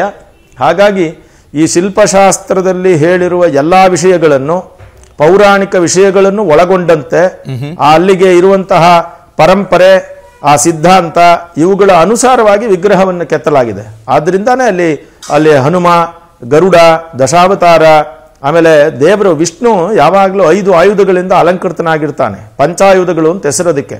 ಅದು ಏನು ಅಂತ ಕೇಳಿದ್ರೆ ಸುದರ್ಶನ ಚಕ್ರ, ಅದು ಆ ಪ್ರಭಾವಳಿಯಲ್ಲಿದೆ. ಪಾಂಚಜನ್ಯ ಶಂಖ ಅದು ಅಲ್ಲಿದೆ. ಅದೇ ಥರ ಅಲ್ಲಿ ಹಿರಣ್ಮಯಿ ಅಂತ ಅನ್ನುವಂತಹ ಗದೆ ಅದು ಇದೆ ಅಲ್ಲಿ. ಅದೇ ಥರ ನಂದಕ ಅನ್ನುವಂತಹ ಖಡ್ಗ ಅದು ಅಲ್ಲಿದೆ. ಅದೇ ಥರ ಪರಮಾತ್ಮನ ಕೋದಂಡ ಅನ್ನುವಂತಹ ಒಂದು ಬಿಲ್ಲು ಬಾಣ ಅದು ಕೂಡ ಅವನ ಕೈಯಲ್ಲಿದೆ. ಹೀಗೆ ಪಂಚಾಯುಧ ಧರನಾಗಿ ನಿತ್ಯ ಸೂರಿಗಳಾದಂತಹ ಹನುಮಂತ ಮತ್ತು ಗರುಡನಿಂದ ಪರಿವೃತನಾಗಿ ಮೇಲೆ ಸೂರ್ಯನೇ ಭಗವಂತ ಅನ್ನುವಂತಹ ಸಿದ್ಧಾಂತಕ್ಕನುಗುಣವಾಗಿ ಸೂರ್ಯನು ಅಲ್ಲಿದ್ದು ಸಾಕ್ಷಾತ್ ಬಾಲರಾಮ ಅಲ್ಲಿ ಇದ್ದಾನೆ. ಸೊ ಹಾಗಾಗಿ ಮತ್ತು ಹಿಂದೂ ಧರ್ಮದ ಪರಮ ಸಂಕೇತ ಅಂದರೆ ವೇದಗಳಲ್ಲಿ ಹೇಳುತ್ತೆ. ವೇದಗಳು ಅಂದ್ರೆ ಏನು ಅಂತ ಕೇಳಿದ್ರೆ ಓಂಕಾರವೇ ವೇದ. ಓಂಕಾರವೇ ಸಮಸ್ತ ಜಗತ್ತಿಗೂ ಸೃಷ್ಟಿಗೂ ಕಾರಣ. ಅದಕ್ಕೆ ನಮ್ಮ ಭಾರತೀಯ ಸನ್ಯಾಸಿಗಳೆಲ್ಲರೂ ಕೂಡ ಪ್ರಣವ ಜಪವನ್ನು ಮಾಡ್ತಾರೆ, ಓಂಕಾರ ಜಪವನ್ನು ಮಾಡ್ತಾರೆ. ಓಂ ಇತ್ಯೇತದ್ ನಿರ್ದಿಶಂತಿ ಅಂತ ಉಪನಿಷತ್ತುಗಳಲ್ಲಿ ಹೇಳ್ತವೆ. ಓಂಕಾರವೇ ಪ್ರತಿಪಾದ್ಯವಾದದ್ದು. ಓಮಿತಿ ಅಂತ ಎಲ್ಲ ದೇವರು ಎಲ್ಲಿದ್ದಾರೆ ಅಂದರೆ ಓಂಕಾರದಲ್ಲಿದ್ದಾರೆ ಅಂತ. ಆ ಓಂಕಾರ ಮತ್ತು ಇಡೀ ಪ್ರಪಂಚದ ಸೃಷ್ಟಿ ಸ್ಥಿತಿ ಸಂಹಾರ ಕಾರಣವಾದಂತಹ ಸ್ವಸ್ತಿಕ ಚಿಹ್ನೆ ಎರಡೂ ಅಲ್ಲಿದೆ. ಸೊ ಹಾಗಾಗಿ ಆ ವಿಗ್ರಹವನ್ನ ಸಾಧಾರಣ ಅಂತ ಭಾವಿಸಬಾರದು, ಇಡೀ ಭಾರತದ ಪರಂಪರೆಯ ಪ್ರತೀಕ ಅಂತ ಭಾವಿಸಬಹುದು. ಇದು ನನ್ನ ಅಭಿಪ್ರಾಯ. ಓಕೆ ಓಕೆ ಇಷ್ಟು ಹೊತ್ತು ನಮ್ಮ ಜೊತೆ ಇದ್ದಿದ್ದಕ್ಕಾಗಿ ಅನಂತ ಧನ್ಯವಾದಗಳು ಗಣ್ಯರೇ. ಶ್ರೀ ರಾಮಲಲ್ಲಾ ರಹಸ್ಯ ಅನ್ನೋ ವಿಷಯದ ಕುರಿತಾಗಿ ನಾವೆಲ್ಲರೂ ಮಾತನಾಡ್ತಾ ಇದ್ವಿ. ಪಂಡಿತರು ಇದರ ಬಗ್ಗೆ ಮಾಹಿತಿಯನ್ನು ಹಂಚ್ಕೊಳ್ತಾ ಇದ್ರು. ಗಣಪಾಟಿಗಳೇ, ಈಗ ನೀವು ನೋಡಿರೋ ಹಾಗೆ ಹೋರಾಟದ ಬಗ್ಗೆ ಮಾತಾಡ್ತಾ ಇದ್ರಿ. ಧಾರ್ಮಿಕವಾಗಿ ಇದಕ್ಕೆ ದಿಕ್ಕನ್ನು ಕೊಡೋದಕ್ಕೆ ಬೇರೆ ಬೇರೆ ಪೀಠಗಳು ಸಹಕಾರವನ್ನು ಕೊಡ್ತಾ ಬಂದಿವೆ. ಸೊ ಅದು ಹೇಗೆ ಇಲ್ಲಿ ಒಂದು ರೀತಿ ಶಕ್ತಿಯಾಗಿ ಕೆಲಸ ಮಾಡ್ತು ಅಂತ ನಿಮ್ಮ ಗ್ರಹಿಕೆ ಇದೆ? ಇಲ್ಲಿ ನಮ್ಮ ದಕ್ಷಿಣ ದೇಶದಿಂದ ಏಪಕದಿಂದ ಮೂಲವಾಗಿ ಹೇಳಬೇಕು ಅಂತಂದರೆ ಕಂಚಿ ಮಠ ಮತ್ತು ಪೇಜಾವರ ಮಠಗಳು, ಇವರಿಬ್ಬರು ಬಹಳಷ್ಟು ಅದಕ್ಕೆ ಪ್ರಯತ್ನಪಟ್ಟು ತಮ್ಮ ಪ್ರಯತ್ನ ಪೂರ್ತಿ ಅದಕ್ಕೆ ಅರ್ಪಣೆ ಮಾಡಿದ್ದಾರೆ. ಅದರಲ್ಲಿ ಅಗ್ರಗಣ್ಯರು ಅಂತಂದರೆ ಯಾಕೆ ಅಗ್ರಗಣ್ಯರು ಅಂತ ಹೇಳಿದ್ರೆ ಹೇಳ್ತೀನಿ. ಕಾಂಚಿ ಮಠದ 69ನೇ ಪೀಠಾಧಿಪತಿಗಳು 68 ನಡೆಮಾಡುವಂಥ ದೈವ ಚಂದ್ರಶೇಖರೇಂದ್ರ ಸರಸ್ವತಿ ಅವರ ಅನುಗ್ರಹ. ಜಯೇಂದ್ರ ಸರಸ್ವತಿ ಸ್ವಾಮಿಗಳು ಬಹಳ ಎಲ್ಲರಲ್ಲೂ ಇಳಿದು ಬಂದು ಹೋಗ್ತಕ್ಕಂಥ ಮಹಾನ್ ವ್ಯಕ್ತಿ ಅವರು. 73ರಲ್ಲಿ ಯಾತ್ರೆ ಮಾಡ್ತಾರೆ. ಅವರು 4 ಸಲ ಭಾರತವನ್ನು ಪಾದಯಾತ್ರೆಯಲ್ಲಿ ಮಾಡಿದ್ದಾರೆ ಅವರು. ಆ ರೀತಿಯಾದಂಥ ಆದಿಶಂಕರ ಆದಮೇಲೆ ನಮ್ಮ ಪರಂಪರೆ ಆ ಕಂಚಿ ಪರಂಪರೆಯಲ್ಲಿ ಬಂದಂಥದ್ರಲ್ಲಿ ಇವರು 4 ಸಲ ಮಾಡಿದ್ದಾರೆ. ಅದರಲ್ಲಿ ಮೊದಲನೇ ಸಲ ಇವರು ಯಾತ್ರೆ ಮಾಡುವಾಗ ಆ ರಾಮ ಜನ್ಮಭೂಮಿಗೆ ಹೋಗ್ತಾರೆ. ಅಲ್ಲಿ ಹೋದಾಗ ಆ ಗೇಟು ಬೀಗ ಹಾಕಲ್ಪಟ್ಟಿರುತ್ತೆ. ಬಹಳಷ್ಟು ವ್ಯತ್ಯಾಸ ಬಿಡುತ್ತೆ ಅವರಿಗೆ. ಅಲ್ಲಿರ್ತಕ್ಕಂಥ ದೈವತೆ ಅವರು ಆರಾಧನೆ ಮಾಡ್ತಕ್ಕಂಥ ರಾಮರ ಮನೆತನ ಆರಾಧನೆ ಮಾಡ್ತಕ್ಕಂಥ ಆ ದೇವಿ ಅವರಲ್ಲಿ ಪ್ರಾರ್ಥನೆ ಮಾಡ್ತಾರೆ. ಯಾವ ದೇವಿ? ಭಗವತಿ. ಅವಳು ಕಾಳಿ ಕಾಳಿ ಕಾಳಿ ದೇವತಾ ಕಾಳಿ ಅಂತ ಹೆಸರು. ಅವಳನ್ನ ಪ್ರಾರ್ಥನೆ ಮಾಡಿ, ಅಮ್ಮ ಈ ರೀತಿ ನನ್ನ ಪ್ರಯತ್ನ ನಾನು ಮಾಡ್ತೀನಿ, ಇದಕ್ಕೆ ನಿನ್ನ ಒಂದು ಅನುಗ್ರಹ ಪರಿಪೂರ್ಣ ಬೇಕು ಅಂತ. ಆಮೇಲೆ ಮತ್ತೆ ಅದಕ್ಕೆ ಬೇಕಾದಂಥ ಪ್ರಯತ್ನ ಎಲ್ಲ ಪಟ್ಟು ತಿರುಗಿ ಮತ್ತೆ ಅವರು 86ರಲ್ಲಿ ಯಾತ್ರೆ ಮಾಡುವಾಗ ಆ ಗೇಟನ್ನು ಓಪನ್ ಮಾಡಿಸ್ತಾರೆ. ಅವಾಗ ವಾಜಪೇಯಿ ಎಲ್ಲ ಮಾಡ್ತಾರೆ. ಅದು ಸಂಬಂಧವಾಗಿ ಕೂಡ ನಾನೊಂದು ಇದನ್ನು ಕೊಟ್ಟೆ. ಅದಕ್ಕೆ ಬೇಕಾದಂಥ ನಮ್ಮ ಮುಸಲ್ಮಾನರು ದೊಡ್ಡ ದೊಡ್ಡ ಮಹಾನ್ಗಳ ಅವರಲ್ಲೂ ಮಹಾನ್ ವ್ಯಕ್ತಿಗಳಿದ್ದಾರೆ. ಅವ್ರನ್ನೆಲ್ಲ ಸಾಮರಸ್ಯದಿಂದ ಇಡೀ ಭಾರತ ಸಾಮರಸ್ಯದಲ್ಲಿ ನಡಿಬೇಕು, ಯಾವ ವಿಧದ ಎಲ್ಲೂ ಒಂದು ಸ್ಫೋಟಕ ಆಗಬಾರದು ಅನ್ನೋ ಭಾವನೆಯಿಂದ ಅವರಲ್ಲೂ ಬಂದಿದೆ. ಅದಕ್ಕೆ ಕೊಟ್ಟಿದ್ದೇನೆ ನಾನು. ಅದನ್ನ ತಗೊಂಡು ಅದನ್ನ ಹಾಕಿದ್ರೆ ನನಗೆ ಸಂತೋಷ ಪಡ್ತೀನಿ. ಅದನ್ನು ಹೊಂದಿಕೊಳ್ಬೇಕು. ಮತ್ತೆ ಇನ್ನೊಂದೇನು ಅಂದ್ರೆ 86ರಲ್ಲಿ ತೆಗೆಸ್ಬಿಟ್ಟು ಅನಂತರದ ಸತತವಾಗಿ ಅವರು ಎಲ್ಲವನ್ನೂ ಮಾಡಿದ್ದಾರೆ, ಎಲ್ಲ ಮಾಡ್ಕೊಂಡ್ ಬಂದಿದ್ದಾರೆ. ಅದರಿಂದ ಅವರ ಒಂದು ಸ್ಥಾನವನ್ನು ಕೂಡ ಅಲ್ಲಿ ಬಹಳಷ್ಟು ತಗೊಂಡಿದ್ದಾರೆ. ಇವತ್ತು ಪ್ರತಿಷ್ಠೆ ಆಗಕ್ಕೆ ಆ ಮೊದಲು ಭೂಮಿ ಪ್ರತಿಷ್ಠೆ ಆಗುವಾಗ ಕೂಡ ಅದನ್ನು ಕೊಟ್ಟಿದ್ದೀನಿ. ಅವಾಗಲೂ ಯಂತ್ರಗಳನ್ನು ಕಂಚಿಯಿಂದ ತಗೊಂಡು, ಯಾಕಂದರೆ ಅಯೋಧ್ಯ ಮಧುರಾ ಮಾಯಾ ಕಾಶಿ ಕಾಂಚಿ ಅವಂತಿಕಾ ಪೂರಿ ದ್ವಾರಾವತಿ ಚೈವ ಸಪ್ತೈತೆ ಮೋಕ್ಷದಾಯಕ ಅಂತ. ಅಯೋಧ್ಯೆಗೂ ಕಾಂಚಿಗೂ ಇರ್ತಕ್ಕಂಥ ಸಂಬಂಧ ಇದು ಮೋಕ್ಷಪ್ರದವಾದಂಥ ಸ್ಥಳಗಳಾದ್ದರಿಂದ ಅಲ್ಲಿಂದ ತಗೊಂಡಿದ್ದಾರೆ. ಇವತ್ತು ನೋಡಿದ್ರೆ ಇವತ್ತು ರಾಮೇಶ್ವರಕ್ಕೆ ಬಂದಿದ್ದಾರೆ. ರಾಮೇಶ್ವರಿಗೂ ರಾಮನಿಗೂ ಸಂಬಂಧ ಅತಿ ಸಂಬಂಧ. ಕಾಶಿಗೂ ರಾಮನಿಗೂ ಬಹಳ ಸಂಬಂಧ. ಅಲ್ಲಿ ಆ ಕಾಶಿ ಪ್ರಾಂತ್ಯದಲ್ಲಿ ಯಾರು ಹೋದರೂ ಕೂಡ ಅವ್ರಿಗೆ ಕಿವಿಯಲ್ಲಿ ಪರಮೇಶ್ವರ ಬಂದು ರಾಮ ತಾರಕ ಮಂತ್ರವನ್ನು ಹೊತ್ತಾನೆ. ಅಲ್ಲಿ ಬೇರೆ ಯಾವುದು ಯೋಚನೆನೇ ಇಲ್ಲ. ಮಹಾಶ್ಮಶಾನ ಅಂತ ಹೆಸರು. ಅದೇ ರೀತಿ ರಾಮ ಬಂದು ರಾವಣನ್ನ ಹತ ಮಾಡಿಬಿಟ್ಟು ಅಲ್ಲಿ ಬಂದು ಅವನು ಬ್ರಾಹ್ಮಣ, ಯಾರೋ ರಾವಣ, ಆದ್ದರಿಂದ ಮಹಾಬ್ರಾಹ್ಮಣ, ಅವನು ಸಾಮವೇದದ ದೊಡ್ಡ ಪಂಡಿತ. ರಾಮೇಶ್ವರದಲ್ಲಿ ಅವರಿಗೆ ಎಲ್ಲವನ್ನೂ ಅವ್ರು ಮಾಡ್ತಾರೆ ರಾಮರು. ಹಾಗಾಗಿ ಈ ರಾಮೇಶ್ವರ ಸಂಬಂಧ, ಹಾಗಾಗಿ ಅವರು ಬಂದಿದ್ದಾರೆ. ಇದೆಲ್ಲ ಬಹಳ ಮುಖ್ಯವಾದಂಥ ಒಂದು ಘಟನೆಗಳು, ಬಹಳ ಸಂತೋಷ ಪಡಬೇಕಾದಂಥ ಸಂತೋಷ. ಇನ್ನಷ್ಟು ಮಾಹಿತಿ ತಿಳ್ಕೊಳ್ತೀನಿ. ಅಣ್ಣಯ್ಯಾಚಾರ್ ಅವರು, ಈಗ ಪ್ರಭಾವಳಿ ನಾವು ನೋಡ್ತಾ ಇದ್ದೀವಿ. ಪ್ರಭಾವಳಿ ಇಲ್ಲದೇನು ದೇವರ ಮೂರ್ತಿಗಳನ್ನು ನಾವು ಕಲ್ಪನೆ ಮಾಡ್ಕೊಳ್ಳೋದಕ್ಕೆ ಸಾಧ್ಯನಾ, ಅಥವಾ ಅದು ಶಿಲ್ಪಿಗಳ ವಿವೇಚನೆಗೆ ಬಿಟ್ಟಿದ್ದ, ಅಥವಾ ಈಗ ರಾಮ ಜನ್ಮಭೂಮಿ ಅಂತ ಆಗಬೇಕಾದ್ರೆ ಅದರ ಪುರಾಣದ ಐತಿಹ್ಯ ಕಾಣಬೇಕಾಗತ್ತೆ, ಹೀಗಾಗಿ ದಶಾವತಾರ ಬೇಕೇ ಬೇಕು ಅನ್ನೋ ಥರದ ಒಂದು ಪರಿಕಲ್ಪನೆ ಇತ್ತ? ಹೇಗಿದನ್ನ ನೋಡ್ತೀರಿ? ಪ್ರಭಾವಳಿ ಇಲ್ಲದೇನು ದೇವರು ವಿಗ್ರಹಗಳು ಇರ್ತವ? ರಚನೆ ಮಾಡಬಹುದು. ಈಗ ಪ್ರಭಾವಳಿ ಅಂದರೆ ಹಿಂದೆ ಈಗ ಮೂರ್ತಿಯ ಹಿಂಭಾಗ ಮಾಡುವಂಥದ್ದು. ಅದು ಪ್ರಭಾವಳಿ ಏನಕ್ಕೆ ಮಾಡ್ತಾರೆ ಅಂದರೆ, ಈಗ ಸಿಂಹ ಲಲಾಟ ಅಂತ ಮೇಲ್ಗಡೆ ಈಗ ಆ ತಲೆ ಭಾಗದಲ್ಲಿ ಇರುವಂಥದ್ದು ಇರುತ್ತೆ. ಮತ್ತು ಮಕರ ಅಂತ ಹೇಳಿ ಅದನ್ನ ಬಳ್ಳಿನಲ್ಲಿ ತೋರಿಸೋಂಥದ್ದು, ಈ ಪ್ರಭಾವಳಿನಲ್ಲಿ ತೋರಿಸೋಂಥದ್ದು, ಎರಡು ಪಕ್ಕದಲ್ಲಿ ತೋರುವಂಥದ್ದು. ಅಂದರೆ ಆತ್ಮ ಪರಮಾತ್ಮ ಅಂತ ಒಂದು ಕಾನ್ಸೆಪ್ಟ್ ಇದರಲ್ಲಿ ಮಾಡುವಂಥದ್ದು. ಅಂದರೆ ಮಕರ ಬಂದು ಆತ್ಮ ಇದಾದರೆ ಪರಮಾತ್ಮನ ಅಂದರೆ ಈ ರೀತಿ ಮುಖ ಆ ಸಿಂಹ ಏನಿದೆ ಅದನ್ನು ಅಲ್ಲಿಗೆ ಹೋಲಿಸ್ಕೊಳ್ಳೋದು. ಅಂದರೆ ಆ ಪೂರ್ತಿ ಆ ಒಂದೇನು ಕಾನ್ಸೆಪ್ಟ್ ಇದೆ ಆ ದೇವರಿಗೆ ಪೂರ್ತಿ ಅದು ಸರಿ ಹೊಂದೋಕೆ ಮತ್ತೆ ಎರಡು ಸೇರಿದ್ರೇ ಅದು ಒಂದು ಪರಿಪೂರ್ಣ ಅನ್ನೋದಕ್ಕೋಸ್ಕರ, ವಿಗ್ರಹ ಅನ್ನೋದಕ್ಕೋಸ್ಕರ ಅದನ್ನ ಮಾಡಿರುವಂಥದ್ದು. ಸಾಮಾನ್ಯ ಈಗ ನಮಗೆ ವಿಗ್ರಹ ನೋಡಿದ ಕೂಡಲೇ ನಮ್ಮ ಕಣ್ಣಿಗೆ ಏನ್ ಕಾಣತ್ ನಾವು ಅದನ್ನ ಗ್ರಹಿಸ್ತೀವಿ, ಇದು ಹಿಂಗಿದೆ, ಇದೇ ತರ ವಸ್ತುಗಳಿದ್ದಾವೆ ಅಂತ. ಓರ್ವ ಶಿಲ್ಪಿ ಬಹಳ ಸೂಕ್ಷ್ಮವಾಗಿ ಇದು ಮಿಸ್ ಆಗಬಾರ್ದು ಅಂತ ಮಾಡುವಂಥ ಅಂಶಗಳೇನಾದ್ರೂ ಇದ್ದು ಅದು ಸಾಮಾನ್ಯರಿಗೆ ಗೊತ್ತಾಗೋಲ್ಲ ಅನ್ನೋ ಥರದ ಅಂಶಗಳೇನಾದ್ರೂ ವಿಗ್ರಹದಲ್ಲಿ ನಿಮ್ಮ ಗಮನಕ್ಕೆ ಬಂದಿದೆಯಾ ಸರ್? ಅಂದರೆ ನಾವು ಒಂದು ಮೂರ್ತಿ ಕೆತ್ತನೆ ಮಾಡಬೇಕು ಅಂದರೆ ನಾವು ಕಲ್ಲನ್ನು ಇಂತಿಷ್ಟು ತಗೊಂಡು ನಾವು ಕೆಲಸ ಮಾಡಲ್ಲ. ಹೆಚ್ಚಿಗೆ ಕೆಲಸ ಕಲ್ಲನ್ನು ಮಾಡೋಕ್ಕಾಗಲ್ಲ. ಹೆಚ್ಚಿಗೆ ತಗೊಂಡು ನಾವು ಡ್ರಾಯಿಂಗ್ ಹಾಕೊಂಡು ಆದಷ್ಟು ಸ್ವಲ್ಪ ಜಾಸ್ತಿ ಬಿಟ್ಕೊಂಡು ಕೆಲಸನ ಮಾಡುವಂಥದ್ದು. ತಪ್ಪಾದ್ರೂ ಅದು ಅಲ್ಲಿಗೆ ಹೊಂದ್ಕೊಳ್ಳೋ ರೀತಿಯಲ್ಲಿ ತಪ್ಪ ಕೂಡ ಅದನ್ನು ಕೂಡ ನಾವು ಜಾಸ್ತಿ ಇಟ್ಕೊಂಡಿರ್ತೀವಿ. ಯಾಕಂದ್ರೆ ಸಾಮಾನ್ಯ ಅದ್ರ ಕಡೆನೇ ಏಕಾಗ್ರತೆಯಿಂದ ಕೆಲಸ ಮಾಡೋದ್ರಿಂದ ಆ ರೀತಿ ಎಲ್ಲ ಆಗಲ್ಲ. ಅದರಿಂದ ಅಷ್ಟನ್ನ ನಾವು ಅದನ್ನ ವಿವೇಚನೆ ಇಟ್ಕೊಂಡು ನಾವು ಕೆಲಸ ಮಾಡಬೇಕಾಗುತ್ತೆ. ಇನ್ನಷ್ಟು ಮಾಹಿತಿ ಪಡ್ಕೊಳ್ತೀನಿ. ಪ್ರಶಾಂತ್ ಸರ್, ಈಗ ಹಿಂದಿನ ದಶಾವತಾರದ ಪೌರಾಣಿಕ ಹಿನ್ನೆಲೆ, ಅಲ್ಲಿರುವ ಪ್ರತಿ ಒಂದು ವಸ್ತುವಿಗೂ ಒಂದು ಗೂಢಾರ್ಥ ಇದೆ, ಅದಕ್ಕೆ ಅದರದ್ದೇ ಆದ ಪ್ರಾಮುಖ್ಯತೆ ಇದೆ ಅನ್ನೋದ್ರ ಬಗ್ಗೆ ನಾವು ತಿಳ್ಕೊಳ್ತಾ ಇದ್ದೀವಿ.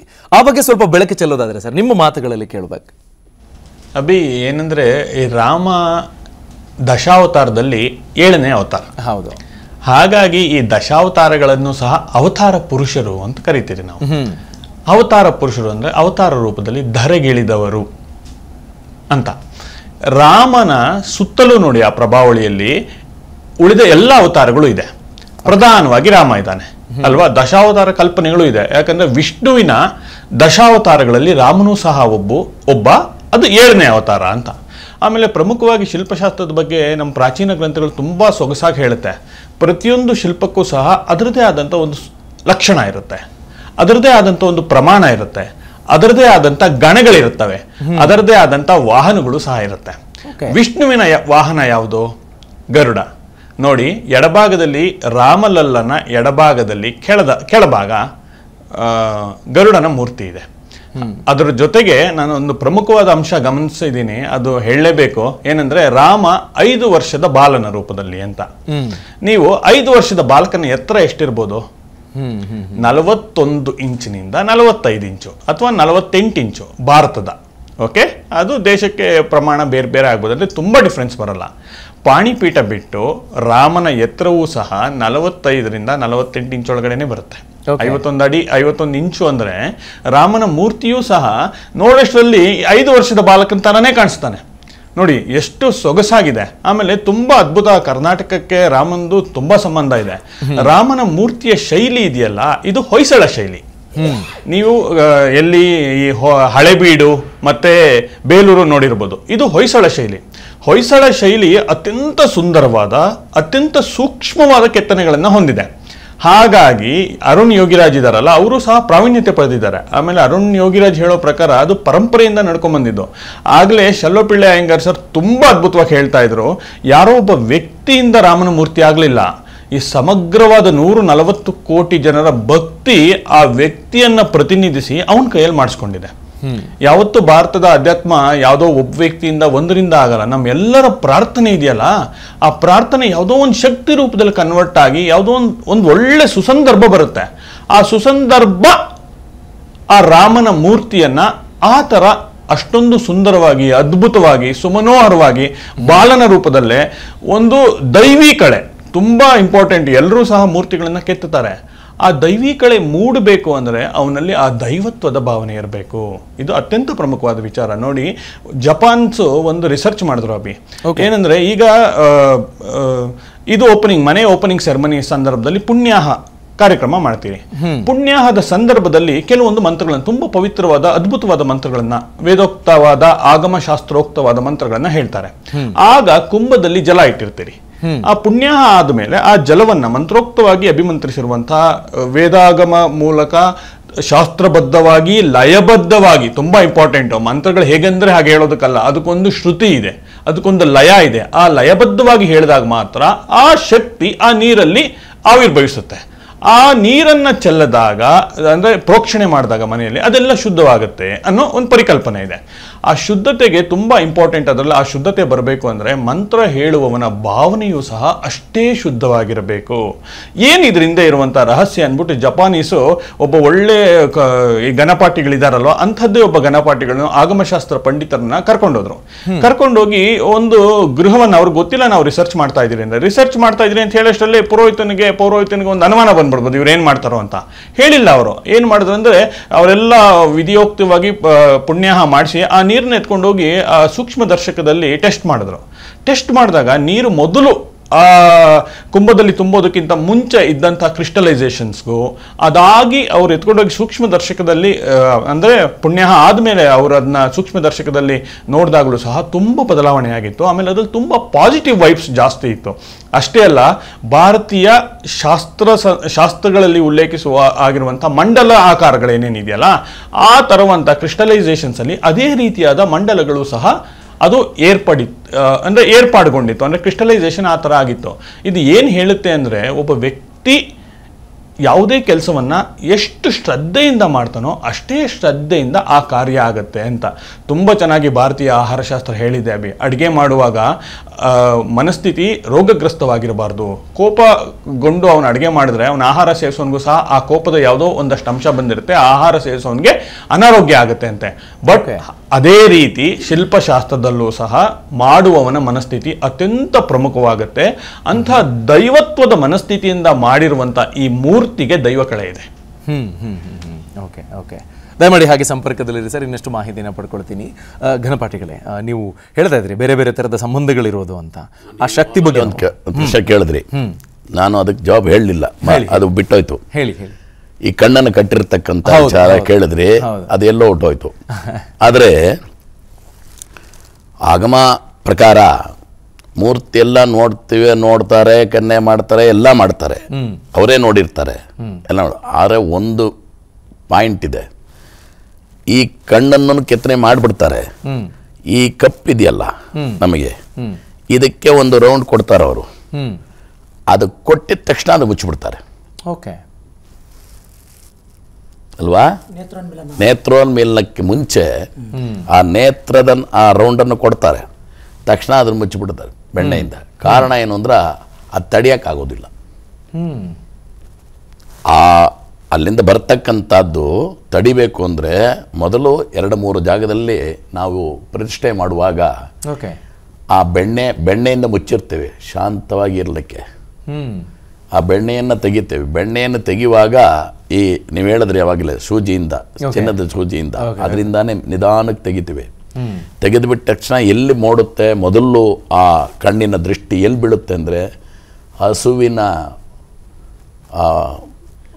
ದೇವತೆ ಇದ್ದಾಳಲ್ಲ ಅವಳ ಹಿಂಭಾಗದಲ್ಲಿರತಕ್ಕಂಥ ಯೋನಿಯಲ್ಲಿ ಬೀಳುತ್ತೆ. ಓಕೆ, ಯಾಕಂದರೆ ಅಲ್ಲಿ ಲಕ್ಷ್ಮಿ ಕೂತಿರ್ತಾಳೆ.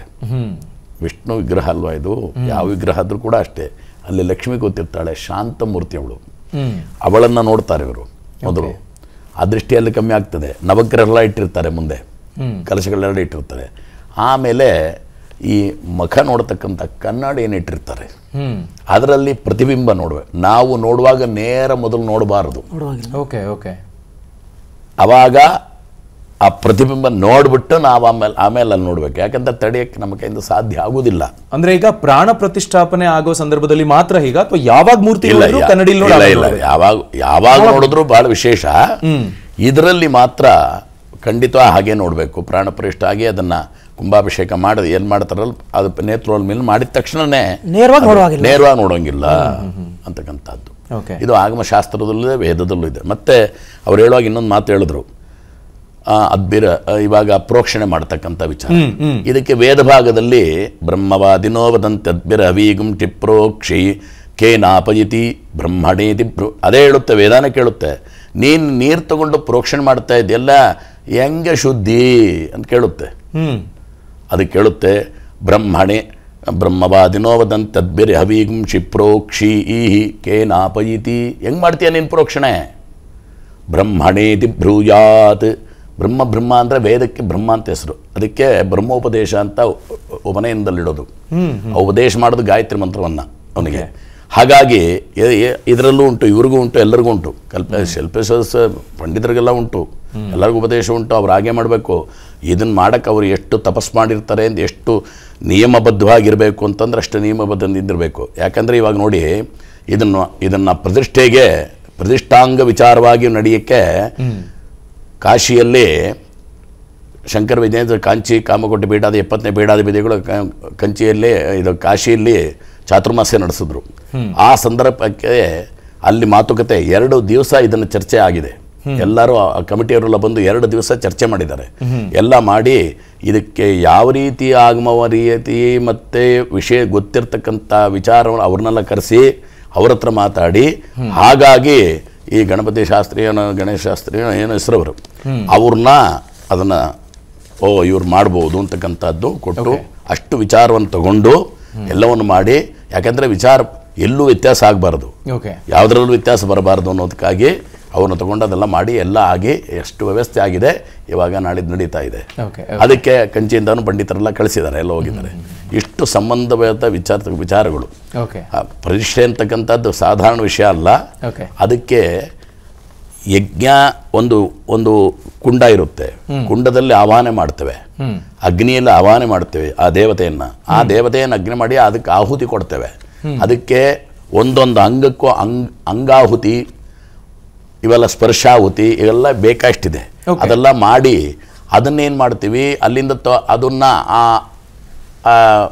ಇದಕ್ಕೆ ಯಾಗಶಾಲೆ ಇರತಕ್ಕಂಥ ಅಗ್ಗಿಕುಂಡಕ್ಕೂ ಮೂರ್ತಿ ಇರತಕ್ಕಂಥ ಭಾಗಕ್ಕೂ ಈ ಕೆಂಪ ಪಟ್ಟು ದಾರದಿಂದ ನಾವು ಸಂಬಂಧ ಮಾಡಿರ್ತೇವೆ. ಇದು ಪೂರ್ತಿ ಅದರಿಂದ ಇವಾಗ ಹೇಗೆ ನೀವು ವೈರಿಟ್ಟು ಎಲ್ಲ ಬರ್ತಾ ಇದೆಯೋ ಹಾಗೆ ನಮ್ಮದೇ ಅದು ಇಲ್ಲಿಂದ ಅಲ್ಲಿ ಹೋಗ್ತದೆ, ಪೂರ್ತಿ ಆ ವಿಗ್ರಹಕ್ಕೆ ಹಿಡಿಯುತ್ತೆ. ಅದು ಪೂರ್ತಿ ವಿಗ್ರಹಕ್ಕೆಲ್ಲ ಇಳಿದು ಎಲ್ಲ ಆಗಿ ಎಲ್ಲ ಆನಂತರದಲ್ಲಿ ಸ್ಪರ್ಶಾಹುತಿ ಎಲ್ಲ ಮಾಡಿ ಮುಗಿದ ಮೇಲೆ ಕುಂಭಾಭಿಷೇಕ ಆಗುತ್ತೆ. ಕುಂಭಾಭಿಷೇಕ ಆಗಿದ ತಕ್ಷಣನೇ ಪ್ರಾಣ ಪ್ರತಿಷ್ಠೆ ಮಾಡ್ತೇವೆ. ನೇತ್ರೋನ್ಮಿಲನ ಆಗ್ಬಿಟ್ಟಿರುತ್ತೆ, ಪ್ರಾಣ ಪ್ರತಿಷ್ಠೆ ಮಾಡ್ಬಿಡುತ್ತೆ. ಅದು ಇಷ್ಟು ವಿಷಯನ ಇದು ಪ್ರಾಣ ಪ್ರತಿಷ್ಠೆ ಆಗುವಾಗಲೇ, ಇದು ಕುಂಭಾಭಿಷೇಕ ಆಗುವಾಗಲೇ ಮೇಲ್ಗಡೆ ಗೋಪುರ ಕಲಶಕ್ಕೂ ಆಗುತ್ತೆ. ಅದಕ್ಕೂ ಅಷ್ಟು ವಿಧಿ ಇದೆ. ಈ ರೀತಿ ವಿಧಿಗಳನ್ನ ಇಟ್ಟುಕೊಂಡು ಒಂದೊಂದಕ್ಕೂ ಒಂದೊಂದು ಇಂಚು ಕೂಡ ಚೇಂಜ್ ಆಗೋದಿಲ್ಲ.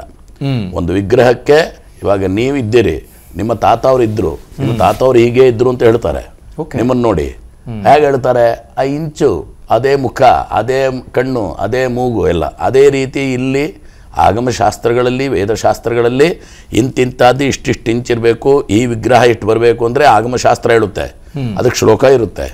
ಆಗಮಶಾಸ್ತ್ರ ಪಂಡಿತರು ಇರ್ತಾರೆ, ಶಿಲ್ಪಶಾಸ್ತ್ರಗಳು ಅದಕ್ಕೆ ಅವ್ರು ಶಿಲ್ಪದಿಂದ ಓದಿರ್ತಾರೆ, ಅದನ್ನು ಇಟ್ಕೊಳ್ತಾರೆ. ಅದು ಇಟ್ಕೊಂಡೇ ಒಂದು ಅಂಗವನ್ನು ತಯಾರು ಮಾಡ್ತಾರೆ. ಒಂದು ಬೆರಳನ್ನು ಇಷ್ಟು ಮಾಡಬೇಕು ಅಂದರೆ ಅದಕ್ಕೆ ಎಷ್ಟಿದೆ ಎಲ್ಲ ನೋಡ್ತಾರೆ.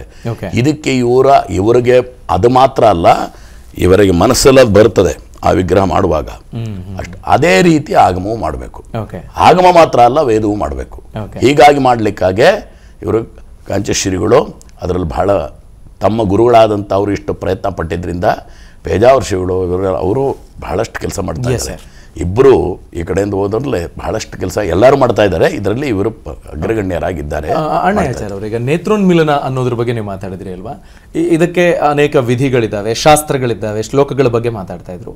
ಓರ್ವ ಶಿಲ್ಪಿ ಒಂದು ಕೆತ್ತನೆ ಕಾರ್ಯ ಆರಂಭ ಮಾಡುವಾಗ ಇದೆಲ್ಲವನ್ನು ಮೊದಲೇ ತಿಳ್ಕೊಂಡಿರ್ತಾರಾ ಅಥವಾ ಆ ಕೆತ್ತನೆ ಕಾರ್ಯದಲ್ಲಿ ತಿಳ್ಕೊಳ್ತಾ ಹೋಗ್ತಾರಾ? ಯಾರಾದ್ರೂ ಅವರಿಗೆ ಸಹಾಯಕ್ಕೆ ಅಥವಾ ಗೈಡ್ ಮಾಡೋದಕ್ಕೆ ಒಬ್ರು ಇರ್ತಾರ? ಹೇಗಾಗುತ್ತೆ ಈ ಎಲ್ಲವೂ ಅಂತ? ಶಾಸ್ತ್ರಗಳ ಶಿಲ್ಪಶಾಸ್ತ್ರದಲ್ಲಿ ಎಲ್ಲ ಅಧ್ಯಯನ ಮಾಡಿದ್ರೇನೆ ಮಾತ್ರ ಮಾಡಕ್ ಸಾಧ್ಯ.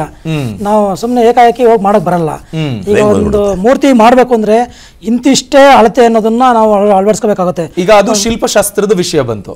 ಈಗ ಕೆಲ ಆಗಮದ ವಿಚಾರಗಳ ಬಗ್ಗೆ ಅವರು ಹೇಳ್ತಾ ಇದ್ರು. ಈಗ ನೀವು ಕಣ್ಣನ್ನ ಕೆತ್ತನೆ ಮಾಡಿದ ತಕ್ಷಣ ಪಟ್ಟಿ ಕಟ್ಬಿಡ್ಬೇಕು, ಇಂಥದನ್ನೆಲ್ಲ ಗೈಡ್ ಮಾಡೋದು ಯಾರು? ಅದೆಲ್ಲ ನಿಮಗೂ ಇಲ್ಲ, ಶಾಸ್ತ್ರದಲ್ಲೇ ನಾವು ಅಧ್ಯಯನ ಮಾಡ್ಬೇಕಾದ್ರೆ ಶಾಸ್ತ್ರದಲ್ಲೇ ಇರುತ್ತಲ್ಲ, ಗುರುಗಳ ಮುಖಾಂತರನೇ ಎಲ್ಲ ನಮ್ಗೆ ಅದರಲ್ಲಿ ಪರಿಣತಿ ಕೊಟ್ಟಿರ್ತಾರೆ. ಈ ನೇತ್ರೋನ್ಮಿಲನದ ಬಗ್ಗೆ, ನೇತ್ರೋನ್ಮಿಲನ ಮಾಡ್ಬೇಕು ಅಂತಂದ್ರೆ ನೇತ್ರೋನ್ಮಿಲನ ಇವರು ಕೆತ್ತನೆ ಮಾಡಿದ ತಕ್ಷಣ ಮಾಡೋದಿಲ್ಲ. ಇಲ್ಲ, ಗೊತ್ತಾಯ್ತು. ಇದು ಈ ವಿಗ್ರಹಕ್ಕೆ ಸಂಸ್ಕಾರ ನಡೆಯುತ್ತೆ. ಈ ವಿಗ್ರಹ ಪೌಷ್ಟಿಕವಾಗಿ ಆಗಲಿಕ್ಕೆ ಸಂಸ್ಕಾರ ನಡೆಯುತ್ತೆ.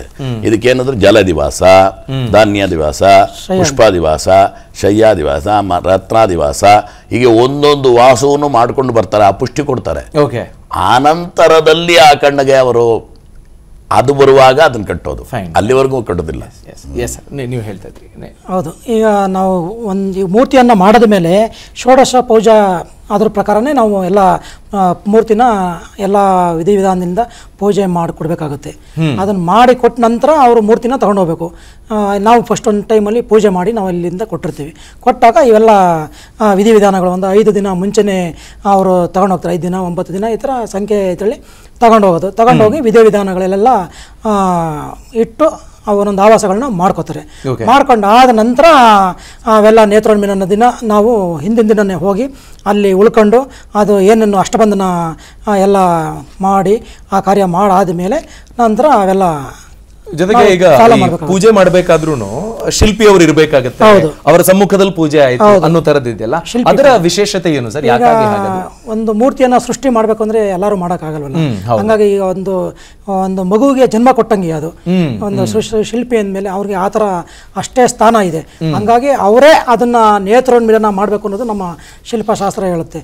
ಹಾಗಾಗಿ ಅವರು ಅಲ್ಲಿ ಹೋಗಿ ಆ ಒಂದು ಏನು ಮುಹೂರ್ತ ಅನ್ನೋದನ್ನು ಇಟ್ಕೊಂಡಿರ್ತಾರೆ, ಆ ಟೈಮಲ್ಲೇ ಆ ನೇತ್ರೋನ್ಮಿಲನ ಮಾಡಿ ಪ್ರಾಣ ನೇತ್ರೋನ್ಮಿಲನದಲ್ಲಿ ಇವರು ಮಾಡ್ತಾರೆ. ಮೊದಲು ಆಗಮ ಇದು ಶಿಲ್ಪಿಗಳು ಮಾಡಿಬಿಡ್ತಾರೆ, ಅಂತರ ವೇದವಿತ್ತಾಗಿ ಈ ಪಂಡಿತರು ಮಾಡ್ತಾರೆ, ಆಗಮ ಪಂಡಿತರು ಮಾಡ್ತಾರೆ, ಇಬ್ಬರು ಮಾಡ್ತಾರೆ. ಅದಕ್ಕೆ ಇಬ್ಬರು ಪ್ರಶಾಂತ್ ಸರ್, ಈಗ ಕಾರ್ಯಕ್ರಮದ ಕೊನೆ ಹಂತಕ್ಕೆ ಬರ್ತಾ ಇದ್ದೀವಿ.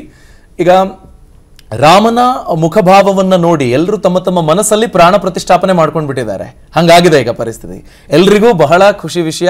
ನಾವ್ ಯಾವಾಗ ಹೋಗಿ ನೋಡೋದಪ್ಪ ಅಂತ ಕಾಯ್ತಾ ಇದ್ರು, ಎಲ್ರಿಗೂ ದರ್ಶನ ಆಗ್ಬಿಟ್ಟಿದೆ.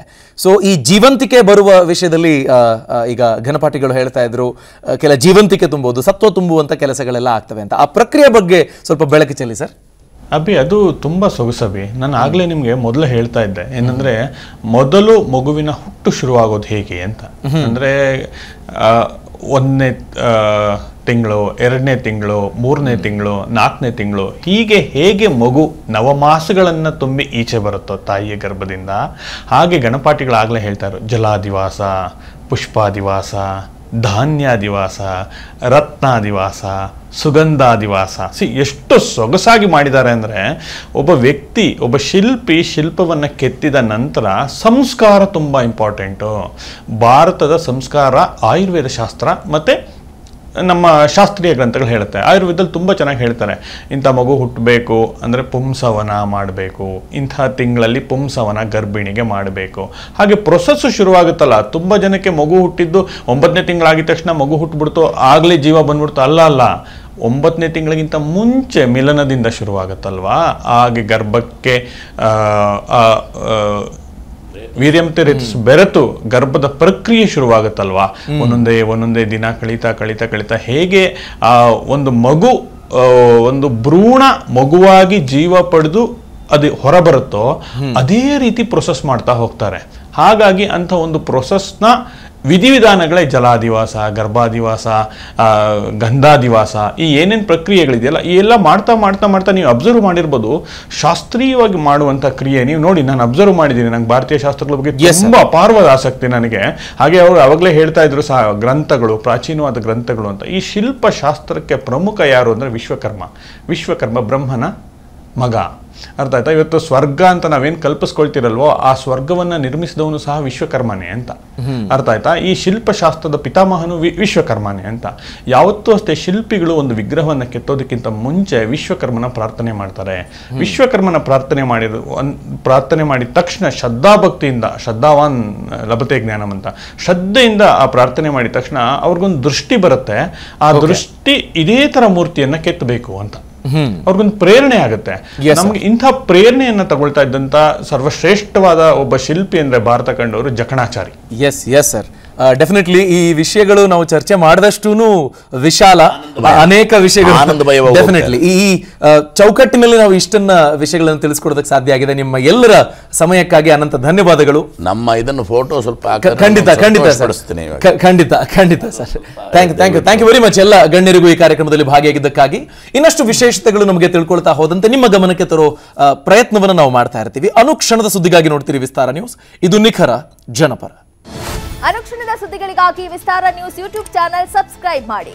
ಹೊಸ ಸುದ್ದಿಗಳ ನೋಟಿಫಿಕೇಶನ್ಗಾಗಿ ಬೆಲ್ ಐಕಾನ್ ಕ್ಲಿಕ್ ಮಾಡಿ. ಲೇಟೆಸ್ಟ್ ಅಪ್ಡೇಟ್ಸ್ಗಾಗಿ www.vistaranews.com ವೆಬ್ಸೈಟ್ಗೆ ವಿಸಿಟ್ ಮಾಡಿ. ಅಂಗೈಯಲ್ಲೇ ಜಗತ್ತಿನ ಸುದ್ದಿ ತಿಳಿಯಲು ವಿಸ್ತಾರ ನ್ಯೂಸ್ ಕನ್ನಡ ಆಪ್ ಡೌನ್ಲೋಡ್ ಮಾಡಿ.